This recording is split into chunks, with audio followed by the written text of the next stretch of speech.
Giving is a very high virtue. Isa ito sa mga katangian na talagang pinagdiriwang sa Biblia, itinuturo at ginagantimpalaan ng Diyos. But responsible giving entails knowing the recipients. Hindi sapat na parang naghahagis ka ng blessing sa hangin at bahala na lang kung sino ang makasalo nun. So giving entails the most knowledge that you could have about your recipient so we could give wisely. Sa ating pong pag-aaral ngayon, sasariwain natin at reviewin how to give wisely, how to know our recipients, and how to be good recipients ourselves. Ang pag-aaral natin, pinamakitang 3 recipients. 3 mga tagatanggap.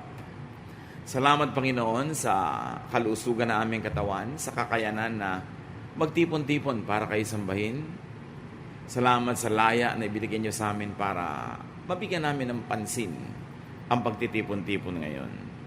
Nawa, Panginoon, ang bawat isa na dumating, darating pa, pagpalain niyo. Reward people's faithfulness to be at worship, and may you not only enlighten us spiritually, but also heal our bodies. Improve our health, O God. Touch us physically, emotionally, mentally, spiritually. Dalangin namin na maging kapaki-pakinabang ang pagtitipong ito, hindi lang para sa amin, kundi sa lahat ng mga taong nai-impluwensya namin at nahihipo ang buhay. Descend into our hearts, O God. Cleanse us, empower us. Pasiglahin niyo po ang aming katawan at espiritu, pagliwanagin ang aming isip, at maunawa namin ang mensahe niyo para sa bawat isa sa amin. So we ask you, Father, to be our speaker. Lead us, teach us, and use your servant only as your instrument. Father, we ask you, we thank you, in the name of Jesus, the greatest giver. In the name of Jesus, our Lord, our Savior, and our friend. Amen. May 3 recipients na dapat tayong suriin at kilalanin. At malaking hamon po sa atin na suriin din ang ating sarili bilang recipient kung alin tayo sa 3 ito. At kung tayo nagbibigay, masuri natin at mauri yung binibigyan natin. One recipient is the needy. Yung kapos, yung nangangailangan, yung mahina, yung gutom, yung walang kakayanan na tugunan ng kanyang sariling pangangailangan. People whose consumption exceeds their production. Needy yun. Naghahanap buhay pero kulang pa sa sarili niya. Kulang at kulang din, lalong-lalo naman kung there is no production at all. Because of personal limitations. Halimbawa, edad, kalusugan, o kaya pansamantalang kahinaan na hindi makapaghanap buhay, like those who could not produce what they need because of calamities that befall their lives. Meron silang mga temporary setback at yung mga yan ay kailangang tulungan. Meron din naman needy because of personal negligence. Tamad, halimbawa. Pabaya. Palaasa. Ayaw magsikap. Madaling sumuko, ayaw na nahihirapan. Proverbs 6:10-11, sleep a little, doze a little, fold your hands and twiddle your thumbs. Suddenly, everything is gone, as though it had been taken by an armed robber. Sabi, sige, magpahalo-halo, kip-kip ka, magpaantok-antok, magpa-relax-relax, at bigla mo nalang makikita naghirap ka, daig mo pa ang nanakawan o na-hold up. Dahil wala kang makain, wala kang magastos, wala kang maitugon sa iyong mga pangangailangan. How do you give to these types of people? Give some to the needy. Konti lang. Matthew 6:11, give us our food for today. So give us today our daily bread. Yung pangangailangan lang na yun. Dahil bagamat nangangailangan at kailangan bigyan, hindi dapat makonsinti ang mga tao na laging nangangailangan at laging binibigyan. So, ang binibigay mo, konti lang. John 6:26, up to 66 actually. Jesus answered, I tell you for certain that you are not looking for me because you saw the miracles, but because you ate all the food you wanted. Nung naghimala ang Panginoon, marami siyang pinakain, mamaya sundan siya ng maraming tao. At kunwari, ang hinahanap-hanap nila yung mga katuruan, pero actually, bistado sila ng Panginoon. Sabi, ang gusto nyo lang yung pinakain ko kaya kayo nandyan. Kung talagang meron kayong kailangan sa akin, ang dapat ang kailanganin nyo at gustuhin nyo matanggap mula sa akin, I am the bread from heaven. Eat the spiritual food I give you. Eat my flesh, drink my blood. Meaning, absorb what I teach you until it becomes a part of you. Huwag nyo lang hanapin yung material benefit that you get from my presence, but get the spiritual one. Hindi naman yung gusto ng mga tao kasi ang gusto talaga nila to give because they want and they need bread. So sa verse 66, because of what Jesus said, many of His disciples turned their backs on Him and stopped following Him. Nung panahon pa lang ni Jesus, meron na mga tagasunod na biglang humihinto sa pagsunod pag naisip nila na hindi naman sila makakabenepisyo sa paraang gusto nilang mag-benefit. In fact, people choose the way they want to benefit from God, from Jesus, or from their Christian leaders. And if their selfish interests are no longer served by following, they will stop following. Conditional ang pagsunod nila pag lang ayon sa kanilang pangangailangan o panglasa. When you give to the needy, and I want you to think of people that you give to right now, that's consumption.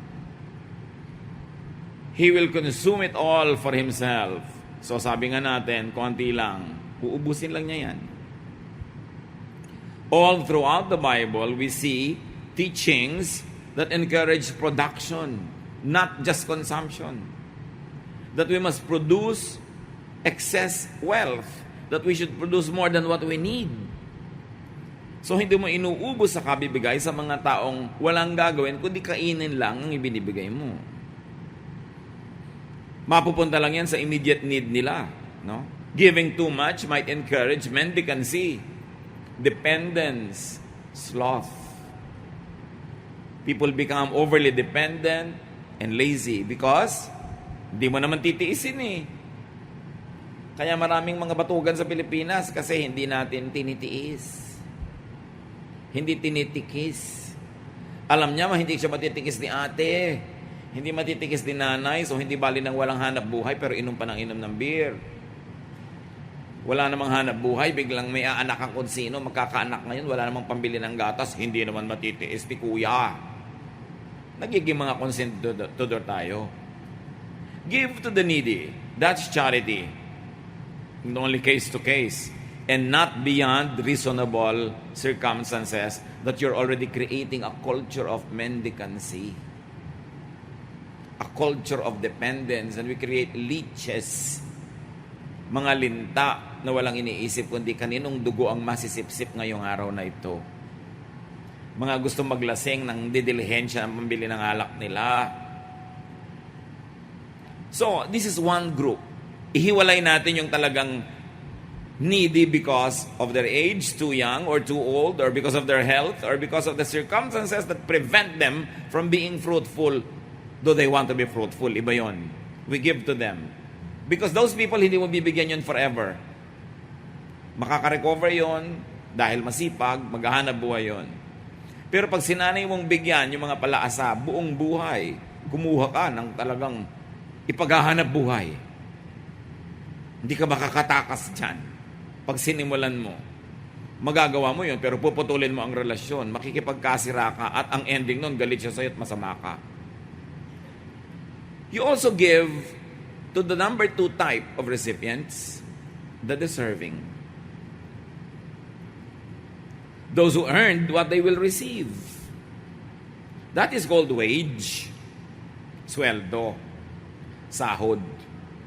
So give to those who work and plant to harvest. Luke 10:7, the worker deserves his wages.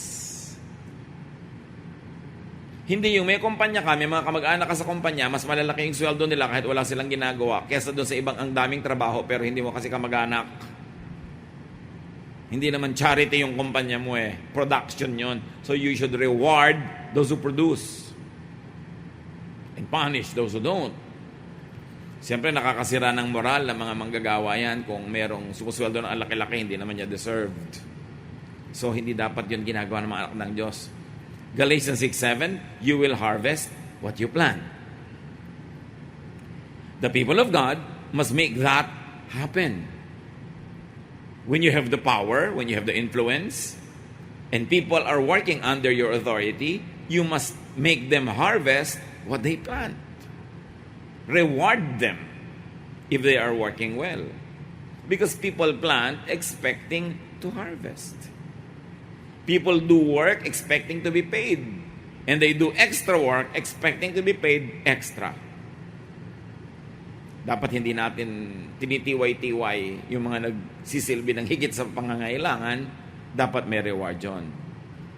And of course, a harvest is always more than what you plant. Alam nga nagtanim ka na isang buto, ang harvest mo na isang buto. Ba't ka pa nagtanim? Napagod ka lang. So dapat tuwing nag-harvest, mas maraming ina-harvest kaysa sa itinanim. And as people who have the influence and the power to make that happen, make that happen. That people who are good are rewarded. Give more to the deserving. That's justice. And that is sound production policy. Pagka fair ka sa negosyo, yung mas nagbibigay sa'yo ng good service, mas binibigyan mo ng good reward, lalo silang mamamotivate to do good. Hindi ka obligado mag-tip sa mga waiter na hindi ka naman inasikaso. Kung bakit may mga waiter na walang harap, puro likod, lagi silang nakatalikod. Halos kulang na lang na magsirko-sirko ka, hindi ka pa nila makita. Senyas ka na ng senyas. So, kung tinatalikuran ka, talikuran mo rin. Why reward somebody who does not deserve it? And sometimes that is the mistake of people who want to be good. We give to the needy more than we give to the deserving. You give to the deserving. Hindi yung anak, kawawa naman yung kapatid mo, walang kapera-pera, so sa kanya lang na ibigay itong bukid. Kaya naman walang kapera-pera yung anak niyo sa katamaran niyan. Hindi yan nag-aaral, hindi yan nagsikap, tapos sa kanya yung ibigay yung bukid. Ikaw naman kasi magaling ka naman ang abilidad mo, so bahala ka na sa buhay mo. That is injustice. At maraming magulang ka nun. They reward their most lazy son with freebies. And they punish the responsible children with a lot of responsibilities. Kaya paulit-ulit, paikot-ikot yung ating culture of mendicancy, of dependence. Dahil sa mga pagsintidor na magulang. Iiyakan yung anak na masipag. Kawawa naman yung anak mo. Yung kapatid mong tabi. So yung pinagsipagan mo sa kanyang kaibigan. Siyempre, napablackmail naman ng maraming nanay yung mga anak nila. So ibibigay ni anak kahit masama sa loob. But that is not right. Kung may ibibigay ka kay tamad, yun lang kanyang daily for bread. Hindi weekly. Dahil pag ibinigay mo yung weekly, sasaklan niya yun. Bebenta niya yun. Bigyan mo yun ng pambili ng gamot na for 1 week. Ibebenta niya yung gamot. Bukas, eto na naman sa sayo, huwingin niya. So give to the deserving. Because the people of God are just. And justice means you reward the good and you punish the bad. And you will also, as we have said, be promoting sound production policy because people will work because they are rewarded proportionately according to how they work. Matthew 25:19 to 21, alam niyo na yung walang kamatayang parable of the talents. Sometime later, the master of those servants returned. He called them in and asked what they had done with his money. The servant who had been given 5,000 coins brought them in with the 5,000 that he had earned. He said, "Sir, you gave me 5,000 coins and I have earned 5,000 more. Here is 10,000. Wonderful." His master replied, "You are a good and faithful servant. I left you in charge of only a little, but now I will put you in charge of much more. Come and share in my happiness." Alam niyo yung kwento, may binigyan ng konti, may binigyan ng marami-rami, at may binigyan ng mas marami. Tapos bumalik yung nagbigay, kinuwenta niya kung anong ginawa ng mga pinagbigyan niya doon sa ibinigay. Yung iba, walang nangyari. Yung iba naman, konti ang binigay, konti ang nangyari. So sabi niya doon sa mas dumami ang pera, halika, mas bibigyan pa kita. Si Jesus ang nagkwento nito, ha? Si Jesus ang nagtuturo. Ang ibig niyan sabihin, yung nagpaparami ng pera mo, doon ka mas magbigay pa. Yung nagpapalago ng negosyo, yun ang mas bigyan mo ng puhunan. Huwag kang magpautang doon sa laging nalulugi. Kasi malulugi na naman yun. Iba naman kung minsan lang sanang nasunugan, nabaha, nalugi, pero paulit-ulit na para ka naglalagay ng tubig sa balding butas. Nag-aaksaya ka. May papaaralin kang anak, yung panglakwatsyero, bakit hindi yung pala attend ng school? Masasayang yung pera mo. Kaya importante, kay Jesus kumuha ng lesson. Sa kasi siya na yung pinakamabait eh. Ang katunayan, sa kwentong ikinwento niya, yung konti lang yung na-produce, binawian pa niya. Wala kang maraming nagawang tubo, akin na yung konti na yan, babawiin ko pa sa'yo. Ayoko sa ganyang mga business partners. So, i-reward those who do well. No? Giving to the deserving encourages industry, it rewards work. May mas mataas pang dapat bigyan sa deserving. Another type of recipient is the generous and the giver. The generous person, the giving person. God wants to give to everyone. Pag ang lahat ng tao gusto niyong bigyan, kanya nyo ipagkakatiwala yung gusto nyo ibigay, syempre doon sa giver din. Pag halimbawa, magulang kayo, magtatrabaho abroad, aalis kayo. Meron kayong mga anak na gusto nyo, pare-parehong magkaroon ng baon, pare-parehong may kainin, pare-parehong may ma-enjoy. Sino ang paghahawakan niya ng pera? Yung kuripot, yung makasarili, o yung mapagbigay sa mga kapatid niya? Ang gusto ng Diyos na binibigyan ng marami, yung pag ibinigay niya, ipinamimigay din. Hindi naman tayo pinupuri ng Diyos sa dami ng ating naiipon, kundi sa dami ng ating ibinibigay sa tamang paraan. Hindi sa pabulagsak na paraan at hindi sa pagbibigay sa mga batugan. One of God's ways to give to the needy and the deserving is through the generous. When you give to the generous, distribution and multiplication follows. Minsan, I was being consulted by an international person who was hiring people from many countries. Sabi niya, if I had a position open and I'm going to take in somebody from Germany, from America, or from the Philippines, sabi niya, from which country should I get this person who will be paid well? So, of course, from the Philippines. Sabi niya, bakit from the Philippines? Dahil Filipino ka? No, nakaka-insulto ka naman. Alam mo kung mo Filipino ko, iboboto ko yung Filipino. Siyempre, I will vote from my mind. No? Bakit? So, everything being equal, pag pinasweldo mo yung Amerikano, kanya lang yon. Pag pinasweldo mo yung German, kanya lang yon. Pag pinasweldo mo yung Pilipino, ang dami nung pag-aaralin. Ang daming susustentuhan. Maraming magkakaroon. So niya, oo nga, okay, pagka ganyan, everything being equal, I'll hire the Filipino. Kasi pagka ang Pilipino, binigyan mo, hindi yan makakatiis, hindi mamigay. Kahit nga sa sugal na nalo, magbabalato yan di ba? Masarap bigyan yung mapagbigay. Sa palagay nyo, hindi alam ng Diyos kung sino sa atin ang mga palabigay? Sino ang palaipit? Akin na lang to, konti lang bibigay ko sa iba. Alam nyo yun. And the policy of God is always to give the best, the most, to those who are generous, to those who also give away. Because hindi na siya napagod mamigay directly sa mga tao, bigyan lang niya itong isa, marami na magkakaroon.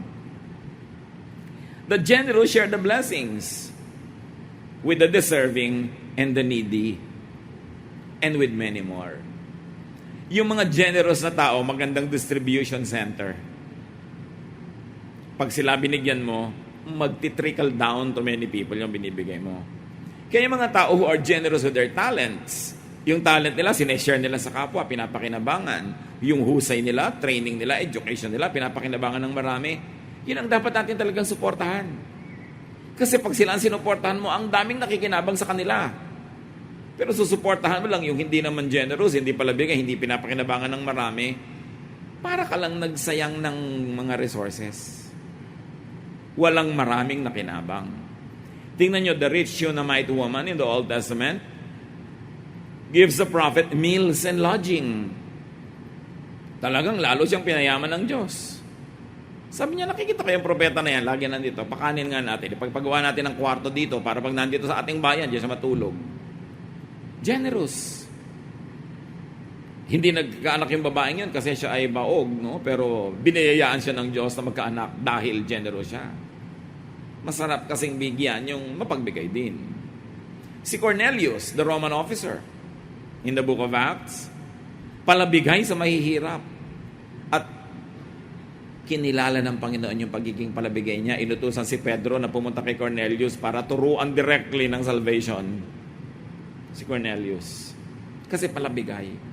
Sa palagay niyo ba, yung palabigay kayo, nakakalampas yan sa pansin ng Diyos?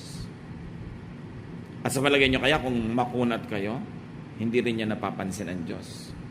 So ito, ang kunat-kunat nito, laging ang gusto mag-save. Diba? So hindi masama mag-save, pero proportionately lang, hindi lahat. Pansinin ninyo, yung walang inisip kundi magtipid, namatay na lang at lahat, hindi pa rin naman nag-enjoy, at hindi rin yumaman. At kahit yumaman yon, may ibang papapak ng kayamanan niya. Isang bulagsak na anak, isang walang kwentang asawa, o kung nakamatay niya yung kayamanan, isang pamangkin na naunang salakayin ng kayamanan niya nung naghingalo siya. Wala namang napapala sa buhay yung makukunat, ha?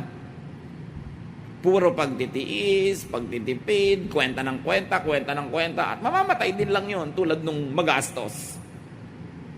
Hindi nyo ba napapansin yung mga magastos? Hindi naman nauubusan ang ginagasta. Si Lord kasi, kung economy siya, gusto niya nagsisirculate yung money. Ayaw niyang i-stale yung money, nakatabi lang dyan. Circulate. Because when money circulates, dumadami yung halaga niya. When money changes hands, it increases in value. So dapat ikot ng ikot talaga yung economy. Sabi sa Proverbs 11:25, give a cup of water, and you will receive a cup of water in return. Some versions say, he who refreshes others will himself be refreshed. Sabi ni Lord, ito ang hilig magpa-refresh sa iba, ire-refresh natin siya lagi. At sa Luke 6:38, if you give to others, you will be given a full amount in return. It will be packed down, shaken together, and spilling over in your lap. The way you treat others is the way you will be treated. May mga involved in na cultural aspects of measurement. Kasi nung araw, pag bumibili ka ng grain, pag magaling yung pulso na nagsasali ng grain, buhaghag yun. Napuno na yung salop, pero pag siniksik mo, tiniktik mo ganun, bababa pa. Kaya nang sabi ni Lord, pagka magaling ka magbigay, ang ibibigay sa'yo, titiktikin pa, ay meron na namang space, lagyan uli, titiktikin uli, hindi yung basta't parang napuno na, pwede na. Yung mga magbibigas na marunong mandaya, alam niyo sinasabi ko. Nung araw lalo na sinasalop ang bigas, sasalokin na ganyan, tapos pinapaulan, yung mga lumalaglag yung mga butil na parang lumilipad-lipad. Kasi pag landing nun, may mga spaces in between. Puno na agad yung salop. Ang bilis niya magsalin sa supot. Kasi pag nagtagal, bababa yung grain. Kaya ang sabi, shaken together. Ang ibibigay sa'yo, hindi ka dinadaya. Puno at umaapaw pa. And over spilling in your lap. Why? Because when people then bought grain, wala naman silang basket, yung mahahabang damit nila, kukunin nila yung laylayan, itataas sila hanggang tuhod, at doon nila sasahurin yung binibili nilang grain. Kaya sabi, it will pour over your lap. Ibig sabihin lang, sobra-sobra ang ibibigay sa'yo pag generous ka. Isang napakatotoong pangako na mapapatunayan mo lang kung generous ka nga. Pero yung mga, be wise. Kailangan mag-wise lang tayo. Yun, hindi nila yung kahit kailan mapapatunayan na totoo. Some people are needy because they are not deserving nor generous. Sasabihin ng iba, mahirap na nga tayo, magbibigay pa tayo. Balik na rin nyo. Baka kaya ka nga naghihirap kasi hindi ka pa nabigay. Dahil sa katatalino mo, kakukuripot mo dahil mahirap ka, yumaman ka ba? Did it work? Or it doesn't work? Siyempre, if the shoe doesn't fit, change it. Kung yung style mo sa buhay, hindi ka naman dinadala sa gusto mong marating, palitan mo yung style. Pagka sobra kang kuripot, wise, lagi kang lamang, makahalata ka na hindi ka naman talaga lumuluwag din. So, marami nananatili silang needy because they are not deserving or they are not generous. So to the needy, and you are needy because of your own fault, they are needy because of their own fault, give a meal. Ilang ibigay nyo? Give us this day our daily bread. Pag may binigyan mo yung tamad, bakit ganito pang ganitong araw lang? Ano ba sabi ng dasal? Diba? Bigyan mo kami na makakain ngayon. Ngayon. Yan lang yan. Huwag ka na mag-antay ng bukas. Pumila ka ulit dyan bukas kung gusto mo. In other words, don't make the lazy feel so secure. They will never work. In fact, buti nga binibigyan ka pa ni Lord ng daily bread. Kung kay Paul ka natapat, wala ka matatanggap. 2 Thessalonians 3:10, sabi niya, we also gave you the rule that if you don't work, you don't eat. Not even a daily meal. Not even the bread for today. Nothing. So, hindi ka naman nagtrabaho bakit ka kakain? Hindi ka naman nagtatrabaho, gusto mo pang mag-spa. Kakapal mo naman. Spa? Spank gusto mo? Diba? Spa? Gusto mo pa magpa-food spa? Hindi may kaskas sa bato yung mga lubag mo para makakapal. Scrub ka ba? Wala ka nang alam. Maraming gano'n. Hindi pa sikat na kakain na may cheese mo, may mayonnaise. Gusto pa mainit lang yung kakainin. Nagkakabasa mo ng gas pag mainit na kakainin. Hindi na makapal. Mabuti ka.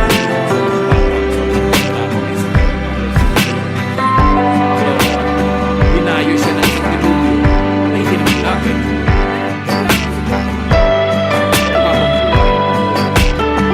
So, to the needy, give this a meal.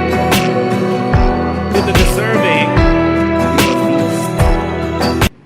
Ay, ba't ang dami? Deserving ka Diba? Deserving ka. Okay lang yun. And to the generous, give so much blessings that he will have no room to contain it. Yan ang pinakamagandang bigyan, yung generous din. After all, he would really share it anyway. So kung kayo employer, nakikita ninyo na meron kayong konting resources na pwedeng ibigay na increase sa isang worker, tapos everything being equal, pare-pareho lang yung performance, namimili ka kung kanino bibigay, do some research. Tingnan mo kung sino mas generous sa kanila. Para doon mo maibigay ng mas maraming makinabang. Kasi hindi ka naman basta nagtatapon lang in the air We are responsible sa pinupuntahan ng binibigay natin. Kaya titingnan mo, o gusto mo magpadala ng relief donations, tingnan mo kayo nag-handle nun, responsible or not, dahil baka naman hindi makarating. Hindi sapat na nagbigay ka, dapat makarating. Kaya tinitingnan mo rin yun. Masarap bigyan yung generous, kasi maraming nakikinabang at nagkakaroon. So to the fruitful and generous, be supportive. Be helpful. And be generous also. Kung kayo ay employer, hire them. Kung ano-ano kumisa na itinatanong sa interview, isama mo sa interview, what have you done when you had more than enough money? Was there ever a time in your life when you had more than enough money? And say, opo, nagkaroon naman. What did you do with it? Malalaman mo sa sagot. Ay, pinag-aral ko yung kapatid ko. Ay, pinagamot ko yung nanay ko. Ay, magandang empleyado to. Kasi what did you do with it? I went to Boracay. So, there's nothing wrong with going to Boracay. Kaya lang, baka naman naging sobrang Boracay na lang ginawa mo sa buhay mo. Wala ka nang binigyan. So, parang hindi ito gusto ko i-hire. Kasi sa kanya lang niya uubusin yung pera niya. So, kailangan, tinitingnan mo. Dahil yung mga resources mo galing sa Diyos. Gusto niya maingat tayo sa pag-distribute noon. No? Pagka meron kang negosyo, may mga contractor dyan, may mga supplier dyan. Sinong bibigyan mo ng business? Yung generous. Pangalawa nun, yung deserving. May nagtanong pa sa akin sa Facebook, bakit po kaya hindi ako laging natatanggap sa work kapag nag-i-interview? Nung tanungin ko, pag tinatanong pala siya, why do you want to be employed with us? Lang niya sasabi, well, I want to learn from this company. I want to gather experience. Kaya hindi ka talaga matatanggap dahil ang sinasabi mo, gusto mong hututan yung kampanya. Dapat ipakita mo kung paano sila makikinabang sa'yo. Well, I have a lot of gifts and I like to use it in this company because I believe in your goals. And I have so much love to give and I like to give it here. Ganon. Siyempre, ang tao, ang inaantay din yung mapapala niya sa'yo. Kahit sa mga schools, pagka quota courses, in-interview ka, why do you want to be in this course? Well, because I really like to learn from it. Selfish.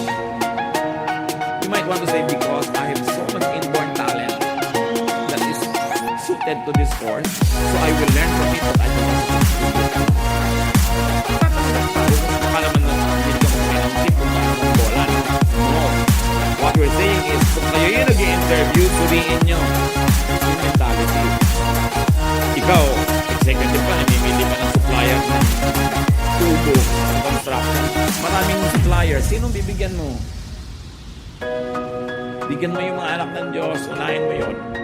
Kasi nagtatight yun. Ibibigay mo sa iba, hindi naman nagtatight. Right? Nag-give yan sa charity. Titingnan mo kung sino yung maraming makikinabang sa kanya. Kasi responsible tayo for everything that God gives us. Give business to people who will be generous. Hire those who will multiply the blessing and make more people benefit from it. Give to them and give a lot. Because you will please God. Jesus gives more to those who already have so much. Matthew 25:29. For all those who have more will be given. And they will have an abundance. But from those who have nothing, even what they have will be taken away. Jesus speaks.